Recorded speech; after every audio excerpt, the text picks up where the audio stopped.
नमस्कार, मेरा नाम है शुभम चौहान और आप देखना शुरू कर चुके हैं खगड़िया दस्तक। हमारे साथ सुनील छैला बिहारी जी हैं जिनसे डायरेक्टली जुड़ते हैं।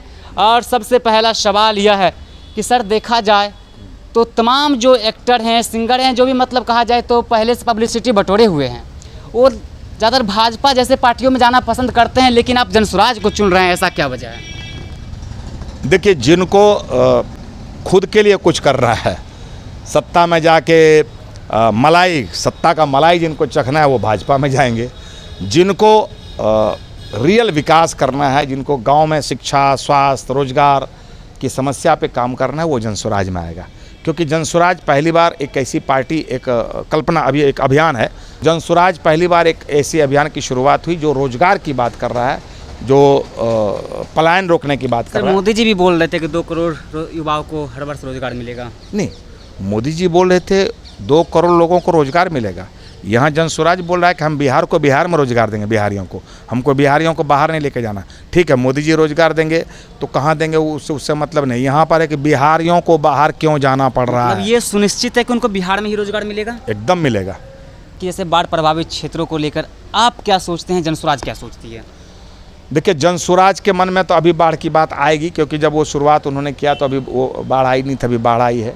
लेकिन मैंने बाढ़ के लिए बहुत पहले गाया है। अभी बाढ़ आई है, अभी सरकार के तरफ से बांटने की शुरुआत होगी। भीख, मैं इसको बोलता हूँ भीख। तो मैंने इस पर गाया था, भीख नहीं हमारा निदान चाहिए, भीख नहीं हमारा निदान चाहिए, बाढ़ के अस्थाई समाधान चाहिए। भीख नहीं हमारा निदान चाहिए, बाढ़ के अस्थाई समाधान चाहिए। ये मेरी अपनी कल्पना है कि भीख नहीं चाहिए, बाढ़ का अस्थाई समाधान चाहिए। लेकिन ये सरकार कभी बाढ़ का अस्थाई समाधान करेगी नहीं, क्योंकि अभी बहुत जनसुराजी अंदर में बात कर रहे थे कि आपदा में इन लोगों को अवसर ढूंढते रहते हैं कि आपदा आने के बाद जो लाखों करोड़ों बांटेंगे और उसमें जो हम अपना घर भरेंगे। तो ये आपदा को बनाए रखना चाहते हैं। बाढ़ के अस्थाई समाधान की के तरफ सोचना चाहिए। और जनसुराज की अगर आपने बात कही है तो हम लोग अभी प्रशांत जी से मिलेंगे तो प्रशांत जी को बोलेंगे। प्रशांत जी के पास क्या है ना, हर पंचायत का अलग से विकास का मॉडल तैयार है। किस पंचायत में कैसे विकास किया जा सकता है, जो बाढ़ पीड़ित क्षेत्र है वहाँ बाढ़ से निपटने के क्या साधन हो सकते हैं वो। देखिए, मैं आपको एक चीज़ बताऊँ, बाढ़ और पानी, ये पानी मीठा पानी है। महाराष्ट्र में पानी नहीं मिलता है, समंदर किनारे पानी नहीं मिलता। हमारे यहाँ इतना पानी है कि हम पानी को संभाल नहीं पाते हैं। ये सीधा सरकार का दोष है, सरकार की कमी है, वरना ये पानी बेच के हम अमीर बन जाएंगे। यहाँ के लोग अगर पानी बेचना शुरू कर दीजिए तो बोलते ना, उधर वो जो अरब कंट्री में तेल बेच नहीं कि आपदा में अवसर ढूंढने के चक्कर में ऐसा होते रहता है। हाँ, बिल्कुल बिल्कुल ऐसा ही होता है। ये पानी, ये जो मीठा पानी है, आप देखते हैं ये पानी हम ऐसे पी लेते हैं, सत्तू सन के खा लेते हैं, ये मीठा पानी है। ये इस पानी की इतनी आवश्यकता है दुनिया को कि पूछे मत। ये इतना पानी हमारा बह रहा है, कोई पूछने वाला नहीं। इस पानी को हम जमा कर बेचना शुरुआत करें। बेचने की शुरुआत मतलब यहाँ पे अगर मिनरल वाटर की फैक्ट्री, यहाँ पर वो कोक की फैक्ट्री अगर बैठाएंगे, हम राजा हो जाएंगे। यहाँ मछली पालन हो सकता है, हम राजा हो जाएंगे। यहाँ से विद्युत उत्पादन होगा, हम राजा हो जाएंगे। लेकिन सरकार की योजना है, सरकार को जात पात करने से फुर्सत मिलेगी तब नहीं सब करेगा। एक पार्टी धर्म को खतरे में बताती है, दूसरी पार्टी संविधान को। ऐसे में जनसुराज का क्या सोच है? जो कह रहा है धर्म खतरे में है वो भी डरा रहा है, जो कह रहा है संविधान खतरे में वो भी डरा रहा है। ना धर्म खतरे में, ना संविधान खतरे में। तुम डरा के पॉलिटिक्स कर रहे हो, डरा के तुम वोट ले रहे हो बस। संविधान भी खतरे में नहीं है, धर्म भी खतरे में नहीं है। धर्म भी धक्का-धक सबका चल रहा है। मुस्लिम अपनी जगह पर राज भोग रहे हैं, हिंदू अपनी जगह पे राम मंदिर बन रहा है, सब कुछ हो रहा है। कुछ भी नहीं है, संविधान का पालन हो रहा है। अगर संविधान का पालन नहीं होता तो आदमी सब बोल ही नहीं पाते। जो कहता संविधान खतरे में है तो तुम बोल कैसे रहो? संविधान यही तो अधिकार दिया है कि तुमको जो मन करे जब प्रधानमंत्री को गाली दे दो। जहाँ गाली नहीं दे सकते, चाइना में जाकर दे सकता है क्या? तो जो ये कह रहा है ना, ऐसे करके दिखला रहा संविधान, उसके बाप दादाओं ने सब ज़्यादा संविधान को तोड़ा है। इसलिए नाटकबाजी है। वो हिंदुस्तान के किसी व्यक्ति को संविधान को हाथ में लेके चलने की आवश्यकता नहीं है। वो वोट बटोरने के लिए लोगों को बस नाटक है। और इन लोगों ने सदियों से नाटक ही किया है, कोई काम धाम नहीं किया है। कहीं कोई शिक्षा नहीं, क्यों अशिक्षित है भाई? आज भी इंडिया के पब्लिक अशिक्षित क्यों है? आज भी रोजगार क्यों नहीं है? आज भी जात पात पे हम वोट क्यों डाल रहे हैं? क्योंकि वो चाहता है कि जात पात पे वोट डाले, और जात पात पे वोट तभी डालेगा जब ये अशिक्षित रहेगा। अशिक्षित रखा गया हम लोगों को जानबूझकर, एकदम। क्या जिस हिसाब से जनसंख्या बढ़ रही है उसको हिसाब से कॉलेज स्कूल नहीं खोलना चाहिए? आज एक रिक्शा वाला भी चाहता है हम अपने बच्चे को डॉक्टर बनाना। आप बना पाएंगे डॉक्टर? लेकिन हमारे यहाँ डॉक्टर बनने के लिए 2.5 करोड़ रुपया लगता है। नेपाल 17 लाख में डॉक्टर बना रहा है, हमसे अच्छा नेपाल है ना? क्यों भाई?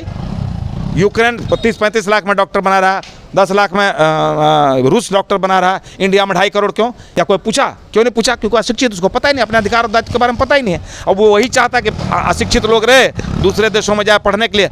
हम दूसरे देश में पढ़ने जाते हैं, हमारे बच्चे कोटा में पढ़ने जाते हैं, राजस्थान को फ़ायदा हो रहा है ना, बिहार को क्या फ़ायदा हो रहा है? ये किसी ने पूछा क्या? अशिक्षित रखा गया जान के। और ये जान लीजिए जितने भी जात पात को बढ़ावा देने वाले नेता हैं ना, जात पात करने वाले नेता हैं, बिल्कुल नहीं चाहते हैं कोई पढ़े, और अपने जात का भी भला नहीं चाहते हैं। जिस जात का जो नेता चाहता कि हम ही नेतागिरी करते रहे, दूसरा हमारे जात का दूसरा नहीं आए। देखिए प्रशांत जी की सर बातें अच्छी लगती है कि कहीं ना कहीं बिहार के अच्छे भविष्य के बारे में बात करते हैं, लेकिन सवाल यह भी है कि पूर्व के कोई भी नेता या आंदोलनकारियों को देखा जाए तो जीत कर आने के बाद वो अपनी बातों पर ईमानदारी नहीं दिखा पाते। प्रशांत जी ने कहा हम पदयात्रा करेंगे, पदयात्रा कर रहे हैं। प्रशांत जी ने कहा कि हमको पीछे चलने वाला आदमी नहीं चाहिए, हमको साथ चलने वाला व्यक्ति चाहिए। जाके घर घर जाके मैं जब बॉम्बे में था, मैंने जब सुना कि प्रशांत जी ने ऐसे पार्टी लॉन्च किया, मैंने उनके ऑफिस पे फ़ोन किया, जो भी वो बातचीत हुई। जब मैं गांव आया तो मुझे पता चला कि प्रशांत किशोर जी के आदमी 3-4 बार घर में आ चुके हैं। इन्होंने कहा था कि मैं दही को मथ के घी निकालूंगा। दही को मथा जा रहा है, निकाला जा रहा है। आप 2 साल तक पदयात्रा करना मजाक समझते हैं क्या? इतनी बारिश, अभी बारिश है, कभी धूप, गर्मी में परेशान हो, हम लोग घर में परेशान हो जाते हैं, वो पदयात्रा कर रहे हैं बारिश में, ठंड में। तो ये 2 सालों से पदयात्रा कर रहे हैं। इन्होंने जो कहा था ना वो कर रहे हैं। दूसरी बात, राजनीति मानते हैं लोग मलाई खाने के लिए। इनके पास तो खुद ही इतना मलाई पड़ा हुआ कि जीवन भर खाते हैं, इनका 7 पुश्त खाते रहेगा, ख़त्म नहीं होगा। इतना इन्होंने कमा लिया, फिर ये करने की आवश्यकता क्या है? इसका मतलब बिहार को बदलने की रियल मंशा है। और आज देखिए 2 तारीख को ये किसी और को अध्यक्ष बनाने जा रहे हैं। लोग तो यही समझता था कि ये सीएम बनेंगे, पीएम बनेंगे, अध्यक्ष बनेंगे, लेकिन किसी और को अध्यक्ष बनाने जा रहे हैं। तो इसलिए ये सही में करेंगे, क्योंकि इनको ना तो पैसे की कमी है, और इतने लोगों के साथ रहें। अगर सत्ता का मलाई चखना होता तो किसी को बोलते तो कहीं से बहुत अच्छे पद पे लोग इनको बिठा देते। प्रशांत किशोर जी पे आरोप लगता है कि वो भाजपा के एजेंट है, इसमें कितनी सच्चाई है?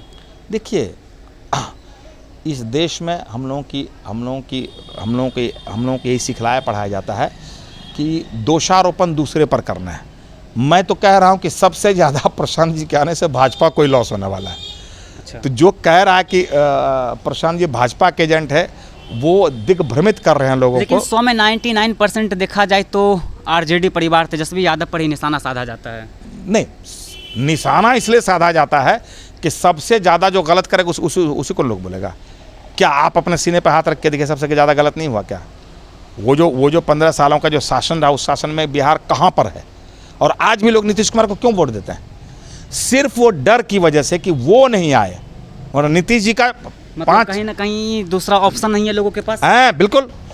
नीतीश कुमार जी ने जो 5 साल अपना सुशासन दिखलाया, वो रियल में सुशासन था। उसके बाद तो वे रास्ता भटक गए। लेकिन फिर भी आज अगर जीत रहे हैं नीतीश कुमार, तो सिर्फ इसलिए कि लोगों को डर लगता है कहीं वो ना आ जाए। वो आएगा तो फिर हमारे बाल बच्चे, हमारी बेटियां कैसे निकलेगी घर से? इस वजह से लोग नीतीश कुमार जी को वोट दे रहे हैं। अभी अच्छा ऑप्शन आया, देखिए सबका बोरिया बिस्तर बना जाएगा, सबका बोरिया बिस्तर बना गया। इसलिए ये कहने दीजिए कि प्रशांत जी भाजपा के एजेंट है। इस